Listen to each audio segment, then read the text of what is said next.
Okay, let me see if I can see you, Jason. There we go. Hello, everybody, and welcome to Coffee Talks with Blockchain for Social Impact Coalition. I'm Rhett Godfrey, and we're joined today by Jason Bailey, Art Gnome, also from Green NFTs and Club NFT. For those of you who do not know, the Blockchain for Social Impact Coalition is a nonprofit organization that incubates, develops, and collaborates on blockchain projects and products that can solve social and environmental challenges across the United Nations Sustainable Development Goals. We aim to inspire, federate, and create bridges between NGOs and government agencies, foundations, impact investors, philanthropists, and of course, technologists by focusing on real-world challenges around the globe. So far, we've driven work on energy production, future cities, environmental pollution, financial inclusion, vulnerable populations. But today we're talking about something that we are particularly excited about. It's our upcoming incubator launching on October 4th. And it's all around NFTs and impact. NFTs, of course, are non-fungible tokens. You want to follow the link below or above, wherever this is posted, if you're interested in registering as either a participant or a mentor for this incubator. It's going to be a 3-week incubator, incredibly exciting. Some real heavy hitters in the impact space and of course, in the NFT space will be there as mentors. And we have, of course, cash prizes and bounties, and that will be run through Gitcoin. So on our topic, of course, and of course in our coffee talk today, I brought my own coffee, Jason. We are joined by one of the leading thinkers in the spaces, Jason, to discuss the future of NFTs and how they just might transform our world for the better. So Jason, let's jump right in. I'll ask you the first question is, what drives you to do work in the NFT space in general? Yeah, it's interesting. So, I mean, I've been interested in the intersection of art and tech my whole life. I'm an artist that grew up in a family of engineers. And when I found out about blockchain in late 2017, I was kind of late to the game, and I thought, well, blockchain's sort of interesting. There's some art problems that can be solved there, but really what it's been from the beginning is the community, right? So the tech is interesting, but the tech is only as interesting as the community. And from the early days, there was this sense that people wanted to come together to sort of reinvent social systems and try to improve them. And as someone who was sort of a failed artist, graduated from art school, couldn't find any way to make a living off of that, and then went into tech for 20 years, it's always been on my mind, like, how could we revisit this system to, particularly for artists, to build something that's a bit more equitable? And I think I found sort of my tribe, a lot of people early on that saw blockchain and later what we called NFTs as an exploratory mechanism to try to improve equity for artists. Yeah, fantastic. And so recently, and of course, the reason why you came onto Blockchain for Social Impact's radar is from a incubator you did yourself called Green NFTs. Can you tell us a little bit about that, how that project started? I was personally a big fan of it. I think you've really had some fantastic outcomes as well. So tell us a little bit about how Green NFTs and how that began. Yeah, it was really about trying to take something that I started to go kind of negative and try to turn it around. So, beginning of this year, right around the time NFTs started to take off, there was sort of a crescendo around the environmental concerns with the blockchain, and particularly NFT artists were sort of getting called out. And having been in the space for the last 3 or 4 years, I realized, like a lot of us didn't really think that much about it or know that much about it.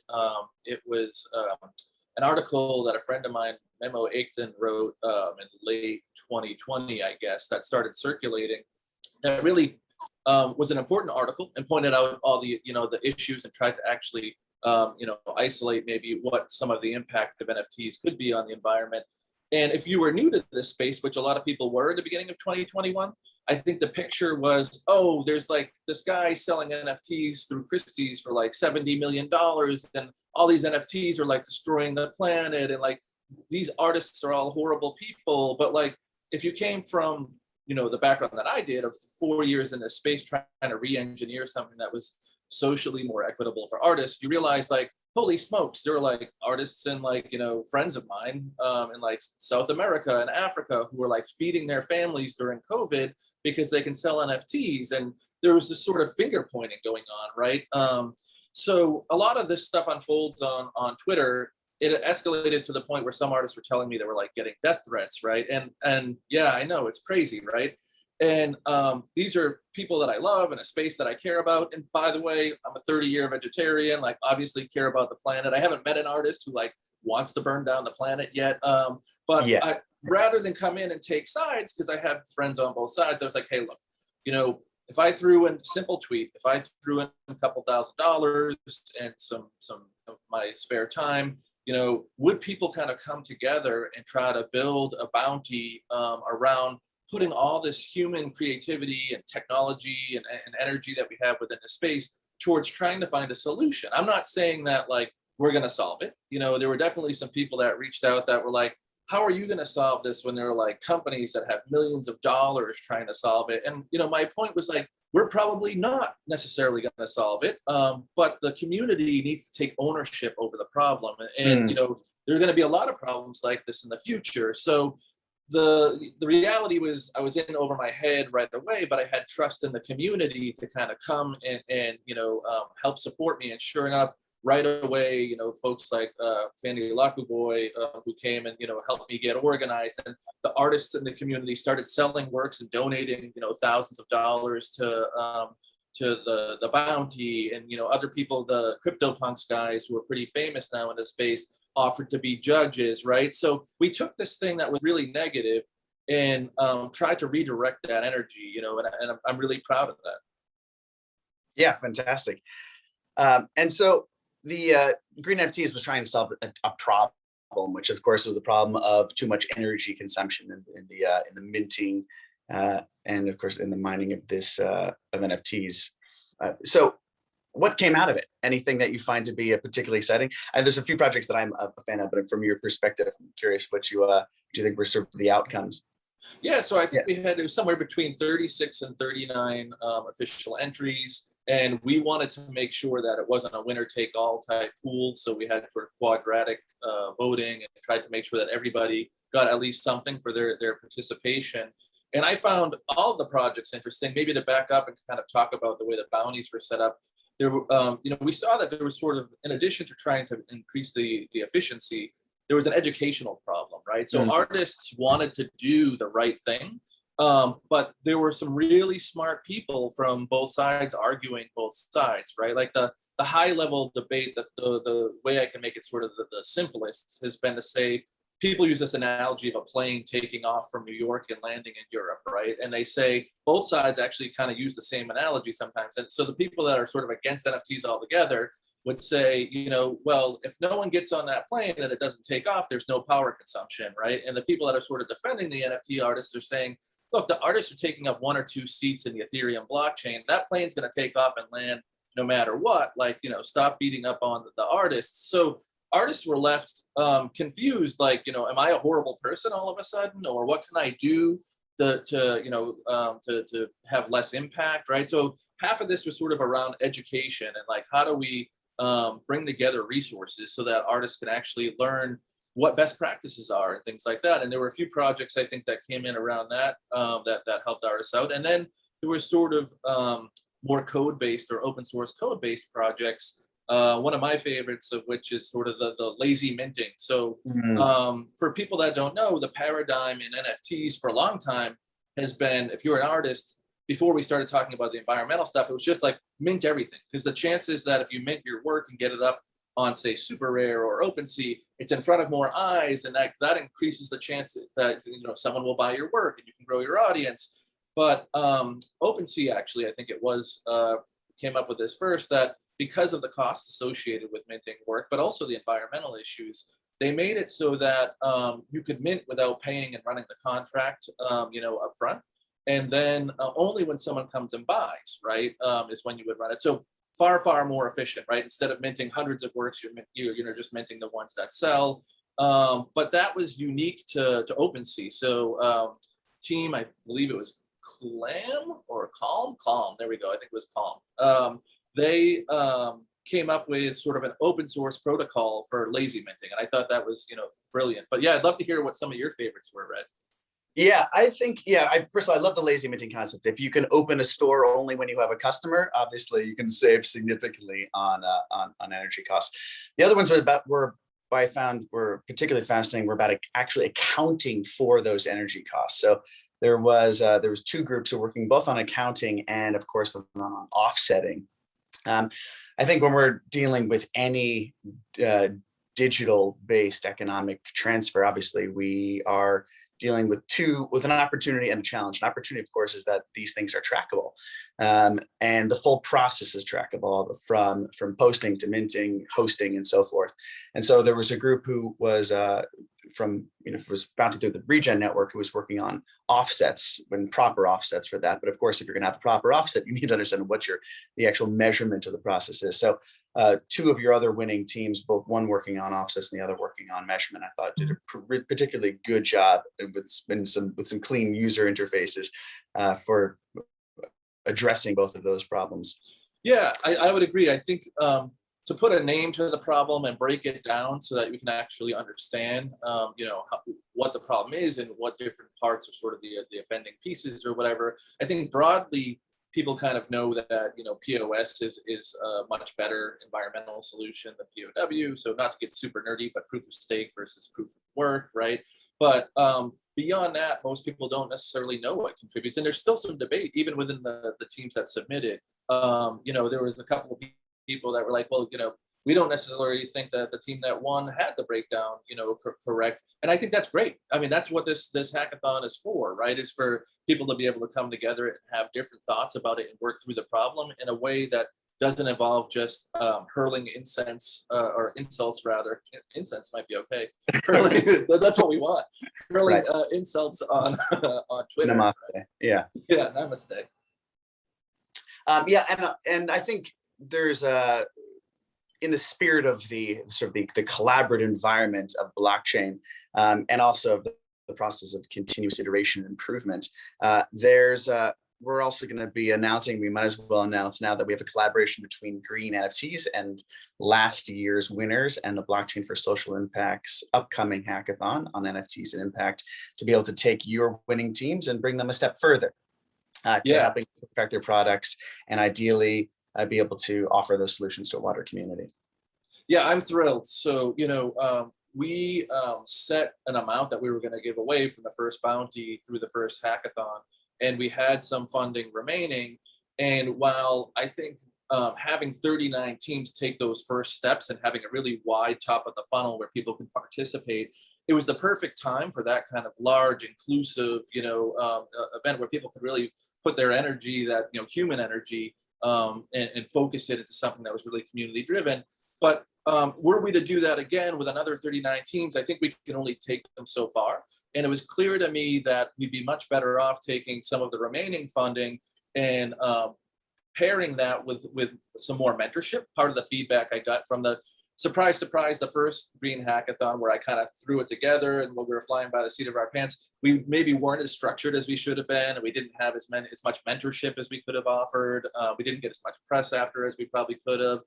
We did a lot of things right, and we give ourselves, a little bit of a pass because we were kind of just making it up as we went along. But I think to take that next step, I'm thrilled to work with BSIC, because I think you'll really be able to help us pair these teams with mentors, and hopefully with some additional funding, we can take, I kind of say, like, we got it to the 50-yard line maybe, and now we want to get to the goal line, right? So I think it's the exact right move, and I couldn't be happier to pair up with BSIC on this. Yeah, well, absolutely our pleasure. You just have to provide us with headbands, Jason. It's going to be a prerequisite. Yeah, there's a long back order on headbands, but I'll put you guys to the front of the line. Yeah. Thank you. Yes, in exchange for incense.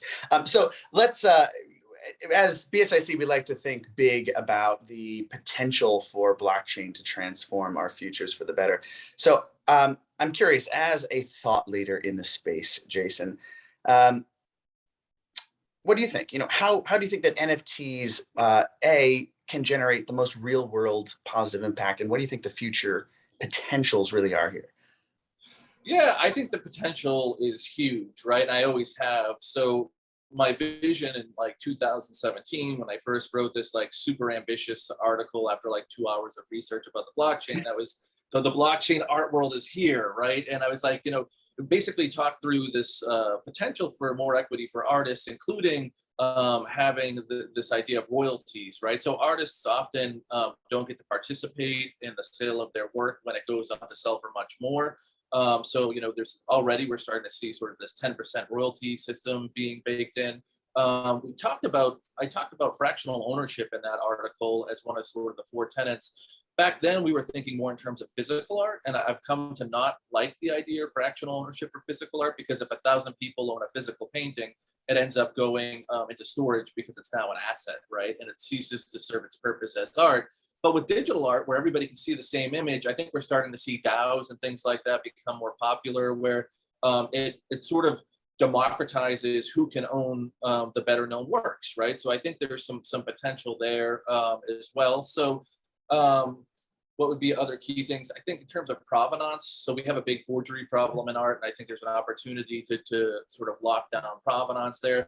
But also outside of art, NFTs are now gaming assets and music and all, personalities like well-known famous people are sort of using them. And I think for all of this to work, there are a couple of fundamental problems that we need to work on sort of again as a community to try to solve. And yeah, and that question, Jason, is my follow-up, which is, if you can wave a magic wand, you can clear a roadblock, you can get rid of a bottleneck or some sort of friction right now that you see system. What would you remove? What would you do to sort of to boost our potential for making impact in the future? Yeah, I think it's barrier to entry. So I break that up to there's two problems. There's the complexity of onboarding. So even if you had the money and the technology and the resources, it's still confusing. A lot of people spend a whole day trying to get into NFTs, and they're like trying to get Coinbase attached to their Bank of America or whatever to get their fiat in, and then put their wallets in, and then have to memorize a code, and then they send some money, and it costs money to send money, which they don't understand, and and they're like hours and hours before they even get to an NFT marketplace, right? So we need to reduce what I would call the onboarding process, but also the technical and financial barriers, right? So variability of gas fees keeps a lot of people, if you're an artist and you have no idea if someone's going to buy your work, or a gamer or a musician or whoever it is that wants to produce this NFT, dropping at some points, as much as $100 in gas fees to mint an NFT with no idea if anyone's going to buy it. I mean, I've onboarded hundreds of artists and collectors now, and that's like a huge barrier. And it's a disproportionate barrier where the burden lies on countries that, maybe aren't as evolved economically. So this whole idea for us early on that we wanted sort of a decentralized system that everyone can participate in kind of goes out the window and becomes a bit of like a technocracy if we don't have it set up in such a way that other people can understand it, participate in it, and make it more accessible. Yeah, I could not agree more. Well, lastly, with this vision in mind of both what you think the big potentials of blockchain, of NFTs are in the art space and in the impact space in general, and also the roadblocks that you want to remove to avoid the sort of the technocratic bottlenecks that you see keeping artists and customers from joining this marketplace, what are some projects that you're aware of now that you think are most inspiring to you? If you can call them out now for our audience here, so they can take a look. Yeah, absolutely. One of the people that really helped me along the way when I launched Green NFTs is Amir. He goes by Sirsu on Twitter, and he and several other folks put together something called the Mint Fund, which actually pays for the first NFT minting cost for artists of color and LGBTQ artists, and not exclusively limited to them, but they kind of focus there, and just are trying to open up access by going to people that have already maybe done pretty well with NFTs and asking for donations to try to reduce the barrier. Now, that may not be a long-term solution, but it actually does a lot of good right now, right? And I'm excited about that as a solution to help reduce some of the technical barriers. The other thing I'm very excited about, Hikat Nunk, which is a platform on Tezos. So I've been collecting nearly exclusively there. So they're already on POS. say that one more time, Jason. What was that? So it's Hic et Nunc. It's HICETNUNC. So it's, I believe, Greek for here and now. People abbreviate it as HEN. So what's nice about it, I'm not a maximalist when it comes to any chain. Like, I want to see all chains do well and people use, I think different chains have different strengths. But for me, the environmental issues obviously are a forefront, right? And Tezos is already on a POS platform. So we're seeing some amazing artwork on Hic et Nunc, and I'm collecting heavily there. Also the gas fees to participate are consistently very low there, right? So there was a time where people would come to me and say, NFTs are this exclusive thing that people can't participate with this crazy variable gas fees, and they're destroying the planet. And I would kind of have to be like, yeah, we're working on it. But now I can kind of say like, well, if you want to participate, you can go to Hic et Nunc, and I think we'll see other chains feel the pressure and move to POS and get a handle on gas fees sooner because of it. Yeah, certainly. And I think it's going to be a game changer when Ethereum changes.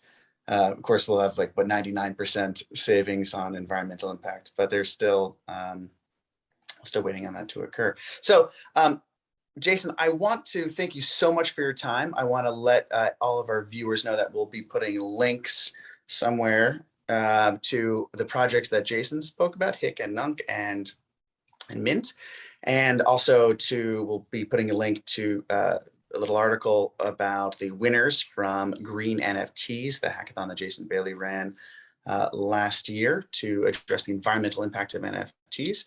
And a reminder once again, if you're interested in joining the Blockchain for Social Impacts NFT for Impact Incubator that kicks off on October 4th, please register below to become either a participant, or if you think you have something to add in the space to support some of these teams, please register to become a mentor.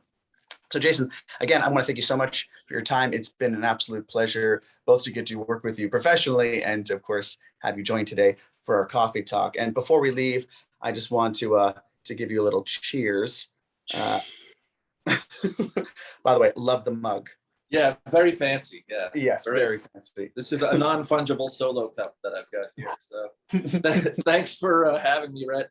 You guys are awesome, and I'm really excited to work together on this. Yeah, thanks, Jason.